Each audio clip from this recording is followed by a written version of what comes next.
Listen, I need you all to listen. Listen closely. Life is based off of decisions.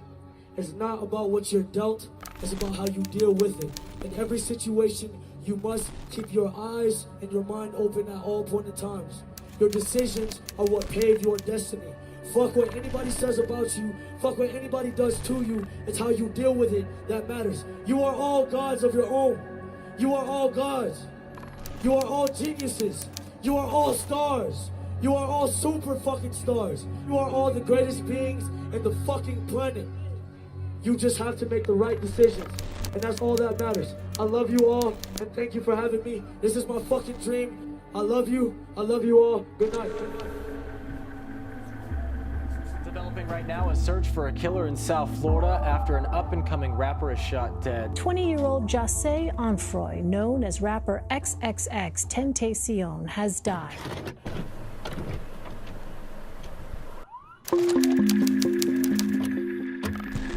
José Onfroy was born on January 23, 1998, to parents Dwayne and Cleopatra in Plantation General Hospital in Florida. Although José was healthy, the doctors would notice a problem with his heart, a defect known as a hole in the heart. And although it's common, it did mean José grew up being told not to play too rough and would only grow to be 5'6". He spent the first year of his life living with his dad and his dad's girlfriend Tashino Freeman, and José's half-sister Ariana. Ariana would go into a lot of detail about José's early childhood, but the videos on her YouTube have since been deleted for unknown reasons. But here's what we know. After being born, José would visit between his mother and father's home until finally settling in with his dad at 817 36th Street, West Palm Beach. This was in March or April of 1998. He was in a Jamaican family, very inspired by their roots and traditions. Being Jamaican means earning and having respect first and foremost. Jamaican parents often hold their children to greatness. Ariana's mom would be the one to take care of José and Ariana for over a year, while his dad provided the income mainly from selling drugs, doing music performances, and odd work on the side. Dwayne always said his son was beautiful, and he always wanted attention as a child. He would cry until he would be picked up, and then he would go quiet. Ariana remembers this is how José was. It was like this for less than a year until some dramatic changes in the real path of José's life began. Sometime in 1998, José's dad had an affair with another woman, having a third child with a third mother. It was only a few months after this video was filmed that Tashino would have enough and call Cleopatra, José's biological mom. She asked her to come take her son, and they would meet at a gas station.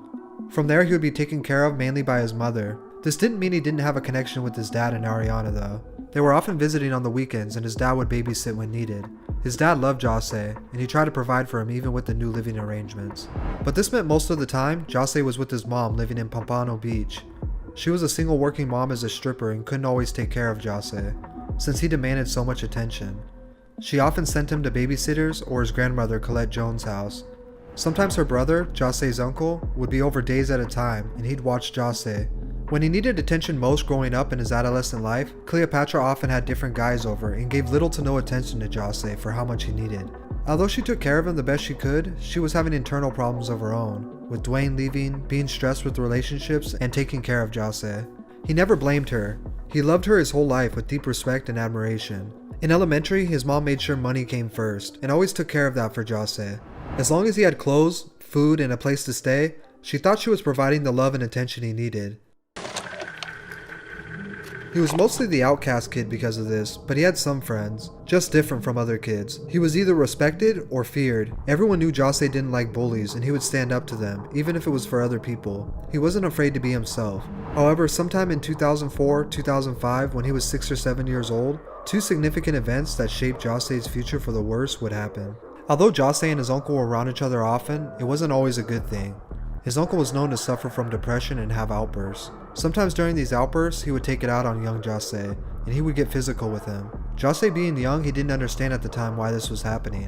One day while he was at school, his uncle would have an outburst, but this time nobody was around to witness it. Unfortunately, he would take it out on himself. When José came home, he was the first one to discover the tragedy of his uncle hanging from the balcony. This event would only feed José's anger and depression even more. Just months after this tragic event, one of the guys who sold drugs and was seeing his mother had been over the house. Him and José's mom had a heated argument, but this wasn't really uncommon in the household. José came out of his room when he heard dishes being broken in the kitchen. The argument quickly grew out of hand and the man got physical with José's mom. Jose claims the man would have killed his mom, but he interfered, ran, grabbed a piece of broken glass from the dishes, and jumped on top of the man, biting his flesh anywhere he could, as hard as he could, and cutting him and poking him with the glass. This was the first major outburst Jose had shown, and it was a tipping point. After this, Cleo tried to pay more attention to Jose to make sure he wouldn't behave like that again. Over the next year or two, he would soon be leaving elementary school, and would increasingly hate being home when she wasn't there. He loved his mom and always went out of his way for her attention. He chased her in his own words. But slowly things went back to their old ways, and Cleo fell short of her promise to give Jose the attention he needed. My mom was going through it at a young age, so she wasn't really able to be there, and it wasn't her fault. She got pregnant again and would give birth to Jose's half-brother. The next years of elementary school into middle school were spent having his aunt babysit him when his mom was gone, and visiting his dad on the weekends where they would go out to eat or the movies. His father was pretty active in his life until this point, but he ran into trouble with the law in January of 2008. Jose's dad had met a man who wanted to buy marijuana in bulk. It was later revealed that the man was an undercover DEA agent. They agreed to sell 800 pounds of marijuana, with Dwayne making the connection along with a few others. A full surveillance team had an investigation and seized over 500 pounds of marijuana. He was arrested with 7 others and held in jail for 2 months before being indicted on March of 2008. The trial would last until 2009. He was sentenced to 9 years in prison for money laundering, conspiracy, and drug trafficking. Jose's dad was a prominent figure in Jose's life, and he provided stability, and just like that, he was gone. Jose started sitting online all day with the laptop he got for Christmas, just talking to people and interacting, something he continued to do for years. Around 2009-2010, Jose was attending Margate Middle School. It wasn't the best school, but it was the perfect fuel for his rage built up. When he wasn't playing PlayStation or Xbox to distract him from the evil shit in the world, he was getting into fights. Bro, I've been fighting this since I was a kid.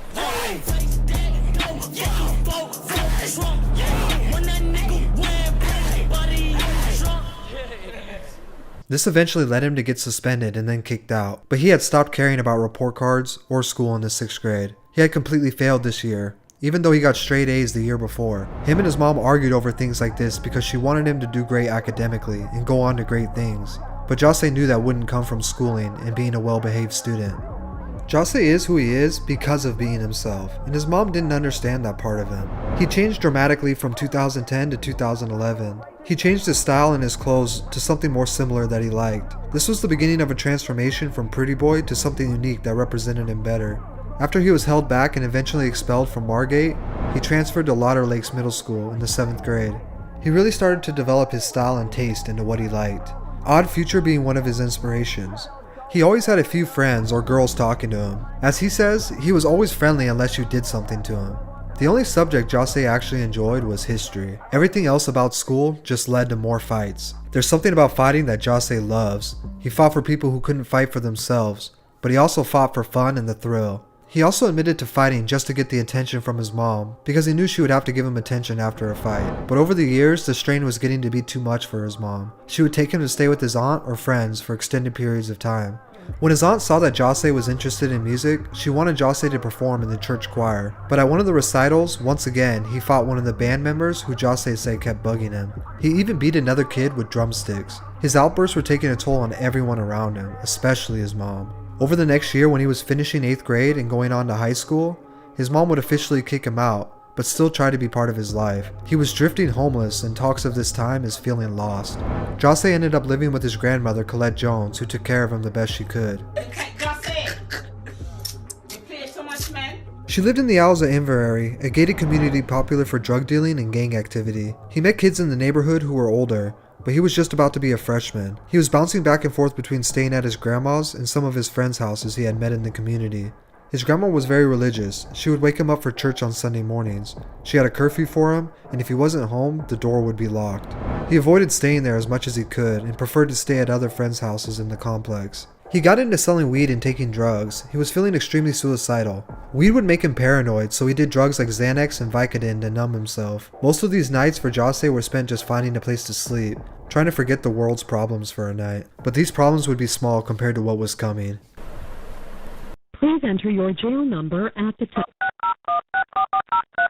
Please clearly state your first and last name after the tone. Jose, on Freud. Thank you for using Global Till Link. Your call is being processed. In late 2012, when Jose was 14, he was stopped by officers one night who had found 21 grams of weed on him. He was indicted and shortly after charged with the felony. As a youth, Jose was sentenced to 1 month in juvenile detention and a mandatory 6 months in a behavioral correction facility. Jose turned 15, finished his sentence, and was released. Within a month, he would be arrested again for breaking into a home with several others to steal laptops. It's unclear what he was charged with, as Florida's sunshine laws prevent juvenile records from showing personal information. What we do know is he spent some time in jail again. This is where he would meet Stokely. We met in jail. The last met in jail, started rapping together type shit. Stokely had been locked up for minor drug charges, and he went to Piper High School in Sunrise, the same high school Jose would transfer to after he did his 6 months in the behavior program. While locked up, they would talk about how they wanted to hit licks and come up on some money. They even joked about rapping together and would freestyle for fun. This was the same time when Jose would beat up one of the problem inmates who was transferred into his cell a few days prior. He would later speak on this in his famous No Jumper interview after homophobic allegations came up years later. Right after getting out in early 2013, he was enrolled into Sheridan Behavior Facility. They worked on helping the troubled youth. For an unknown reason, he was kicked out at some time and he didn't want to return to finish it. But he eventually would, and he actually gave recognition to them, saying he did enjoy his time there. He would complete his 6-month program and start high school at Piper in late 2013. Piper High School was a come-and-go school with many people and many faces. There were fights and violence, and Jose's friends would try to keep him out of trouble. But this is Jose. He would fight for any reason. And being in high school, this was only more often. They turned into every week. But slowly what would start to take up more of his time was talking with Stokely about rapping. Tragic, sacrifice sanity for bastards. A little of vanity, more sanity will be cast in half. But I'll leave him half alive in a basket. And if you're not a savage, come to the magic. They picked up where they left off with their conversation. They decided they should make a crew, or something like a group, whenever they hit licks. This was the start of their group, Very Rare. One of their friends named Aaron had a snowball microphone and a laptop with recording software on it. It was like a snowball mic. It was like the cheapest mic you could get. It sit on like 3 prongs, Audacity, and like a laptop. That's how we got distorted music. We actually started making the distortion like to the best of our advantage. So we use distortion in our music. They decided to rap because they enjoyed it so much, and it was an attempt to stay out of trouble. They wanted to make songs as a group, so they had all written down stage names for themselves. Jose was the last one to pick one, but he had narrowed it down to a few options. He tweeted to one of his old friends that narrowed down some of the names he liked. His friend tweeted back, "Are you serious? They're unique, but do you really think they would be a good stage name?" Jose replied, "I don't give a fuck what others think about the name, it's what I want." Stokely went with Ski Mask the Slump God, and Jose would go by Master Splinter, but shortly after changed it to xxxtentacion. X was the only unknown numeral that he didn't know at the time, and Tentacion was temptation. Together they made Unknown Temptation. Although they were still up to no good after school, they really started to consider music as a way out. The group started writing their first songs and would record them whenever and wherever they could. One of their first songs together as a group was Palm Trees. The reason the vocals are so quiet in the song is because they all ditched class and went to the computer lab to record it. X went online and created a new SoundCloud account and uploaded this song. Palm Trees was the first song he was featured on, but his first ever solo song was named News/Flock, and it recently resurfaced on the internet. After Palm Trees, X began taking music more seriously. He started learning how to use music production software like Audacity and FL Studio.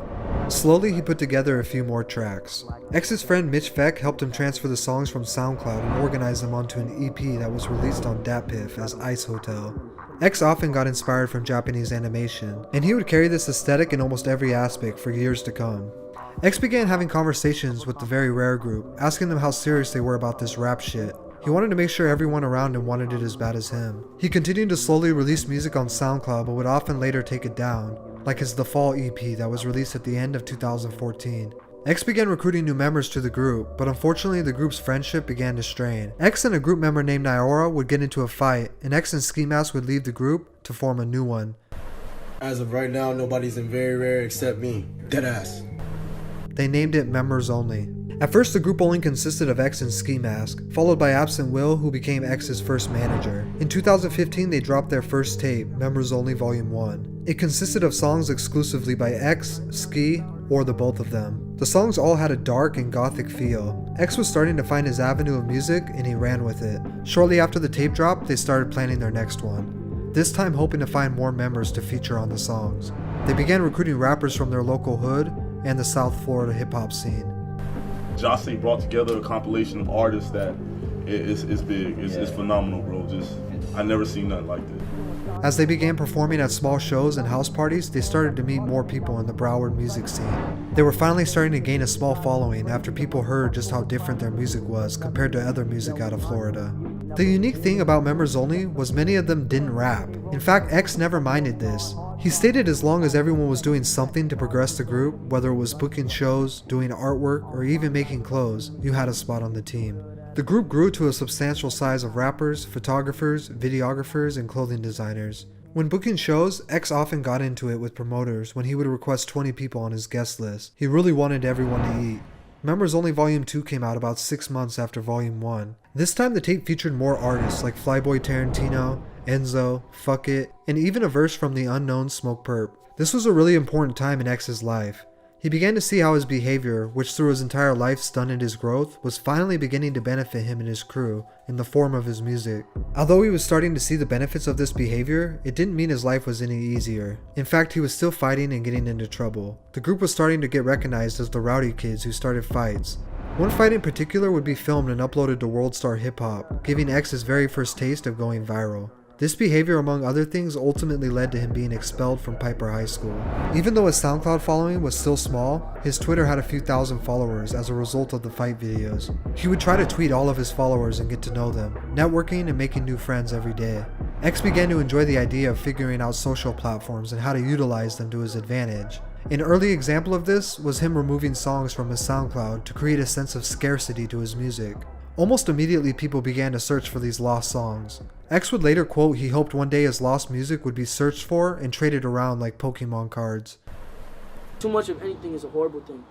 None of nothing. Like if you don't supply and there's a heavy demand, when you drop anything or you give out, it's gonna skyrocket. According to Google Trends, it was the summer of 2015 when his name started to circulate the most, and locals were starting to know about him. At this point, he could guarantee a few thousand plays every time he dropped a new song online. With X at the forefront of the group, they began getting paid a little bit of money for their shows, and people in Florida stated they were so infectious that soon after, other aspiring rappers throughout the region were trying to emulate them. In late 2015, X and a producer named Rojas had become acquainted while sitting around Absent Will's house. Rojas was showing X a few of his beats, but X was passing on all of them. He was looking for something different. The last beat Rojas showed X was co-produced by Rojas and Jimmy Duval, and it was intended for another artist named Rechi P, but he had been locked up, so Rojas considered the beat up for grabs. X liked it. He went into the booth in the closet, and 15 minutes later the song was finished. He would title it, Look at Me.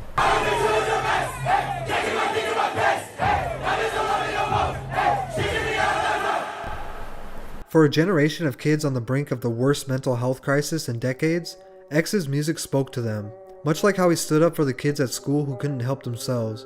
He wanted to be the voice of the youth through his music, and after the song came out, everything started to change. Like, shit, this shit fire. And then, a couple days later, this shit just blew the fuck up. Rojas uploaded Look at Me to a SoundCloud page, and in January of 2016, it got its official release for digital download. It was immediately turning out to be X's most successful song at the time. Although the song wouldn't chart on the Billboard until the end of 2016, it slowly amassed millions of plays on YouTube and SoundCloud over a couple months. X's social media followers began to rise rapidly. While this is happening though, the police were building a case to put X in prison for robbery and assault from the year before. With his name circulating the underground and a cult-like following, he would be requested multiple times by his new fans to appear on the up-and-coming No Jumper podcast with Adam22. At the time, the podcast was still somewhat small, but it was catching a lot of attention for its underground artist interviews. X's interview would be a groundbreaking moment in his career, but some of the comments he made would later on come back to cause controversy. This is around the time he was dating a girl named Geneva, and they would quickly move in together. He states the relationship was perfect at first, but he admits this was a bad time in his life where he felt insecure and alone. Although things would quickly go bad in their relationship, he states she was always there for him through a tough part of his life. I lived with my ex for like a couple, like almost a year. I was literally going insane, and she was my safe haven. Like I would go to her. She was what I wanted. She was everything for me. Shortly after, X was booked for his 2015 robbery and assault charges. He was held at Broward Regional Detention Center in Fort Lauderdale. He would be held for a few months before agreeing to house arrest. Look, I look like a cyborg, dog. Get off my leg! Upon release, issues with his girlfriend Geneva would get worse after she admitted to sleeping with another man while he was away. These events would later form the allegations of domestic violence between the two.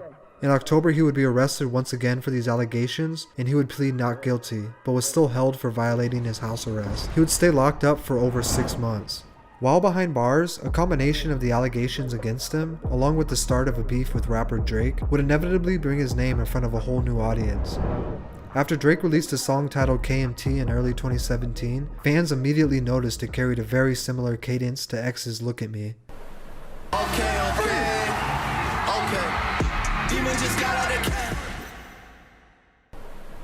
After word spread online of the similarities, people began to check out X's music, and Look at Me began to chart on the billboards. Unfortunately, he would have to hear about this from behind bars. He later pleaded no contest and was released. Wasting no time, he began doing interviews and capitalizing off of his beef with Drake. With all eyes on him, he started to work on his debut mixtape, Revenge, which would mostly just be a collection of re-released songs. The tape would peak at number 44, and in June, Members Only Volume 3 dropped. He spent most of 2017 releasing music and capitalizing off of the attention he was getting. His charges were still pending from his ex-girlfriend, but the trial kept getting pushed back. After dropping his debut album 17, he had gained a mass following and was breaking out of being considered underground. The album gave fans a real insight to his mind and his struggles. His message was received by fans that they were not alone in this battle. The album shut down all talks of X being a one-hit wonder, and other major artists began to co-sign X and recognize his wide range of talent. He was being considered the voice of the new generation of kids, and he began to make efforts at what looked like change for the better. So I'm trying my best to escape that realm of mind and that realm of thought in order to evolve into not only a teacher, but just someone to motivate the youth and to push the youth in a positive direction. I know how it feels to be around people and feel alone. Like, I'll be around a million people and I'll still feel alone. He would take the 10th and final spot of the 2017 XXL Freshman, which was a fan-voted spot where he would win by a long shot. In October, he would ink a record deal worth well over $6 million with Capitol Records, but shortly after he would go online to tell people he wasn't releasing any more music. He said, "I'm tired of being mentally abused for trying to help people. I'm tired of the hate. I'm done." While this is going on, he would donate $100,000 to domestic violence prevention programs, as well as plan to host an anti-rape event in Miami. In December, A Christmas Carol EP dropped, and his team would also submit documents signed by his ex-girlfriend that stated she wanted to drop all charges against X. But this request was denied, and he was booked for 7 new charges, including witness tampering, stating they believed he coerced her into signing the papers. He was released 5 days later and put on house arrest until his trial. He was allowed to go to the local studio during this time because of his obligations to his record label. He continued to strive for a more positive life. He would often go live to speak to his fans and try to leave them with positive messages. I'm just waiting for them to take the ankle monitor off. They said they were only going to keep me on the ankle monitor for like 2 months. But I'm not supposed to be on the ankle monitor much longer. Like I said, if you guys ever want to speak, or if there's ever anything that you want to say to me, or even just to vent, my Instagram DMs or my Twitter DMs.